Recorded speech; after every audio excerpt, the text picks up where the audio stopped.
കഴിഞ്ഞ 7 വർഷം ജനപ്രിയ മെസ്സേജിംഗ് ആപ്പിനെ വിജയകരമായി നയിച്ച വിൽ കാത്കാർട്ട് തന്റെ രാജകീയ ഭരണം അവസാനിപ്പിച്ച് പടിയിറങ്ങിയപ്പോൾ ആഗോളതലത്തിൽ ടെക് ലോകം ഉറ്റുനോക്കുന്ന ആ മഹാ ഉത്തരവാദിത്തത്തിലേക്ക് കടന്നുവന്നിരിക്കുന്നത് ഒരു ഇന്ത്യൻ മുഖമാണ്. മുംബൈയിൽ നിന്നുള്ള 47 വയസ്സുകാരനായ കുനാൽ ഷാ. ഒരു ഇന്ത്യക്കാരൻ വാട്സപ്പിന്റെ തലപ്പത്തേക്ക് എത്തുന്നു എന്ന വാർത്ത ഇതിനോടകം തന്നെ സോഷ്യൽ മീഡിയയിൽ തരംഗമായി മാറിയിരിക്കുന്നു. ഇനി വിൽ കാത്കാർട്ട് മെറ്റയുടെ AI വിഭാഗം ഉൾപ്പെടെയുള്ള പുതിയ ഉൽപ്പന്നങ്ങളുടെ ചുമതലയിലായിരിക്കും പ്രവർത്തിക്കുക. അത്ര സാധാരണമല്ലാത്ത ഒരു വഴിയിലൂടെയാണ് കുനാൽ ഷാ ഈ സ്വപ്നതുല്യമായ പദവിയിലേക്ക് എത്തുന്നത്.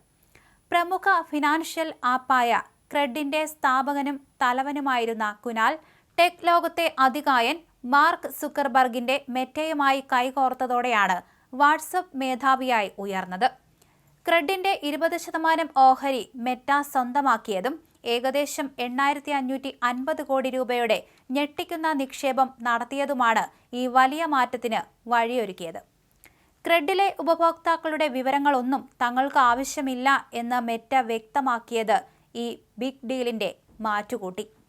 മെറ്റ CEO മാർക്ക് സുക്കർബർഗ് തന്റെ ഫേസ്ബുക്ക് പോസ്റ്റിലൂടെ കുനാലിനെ പ്രശംസിച്ചു.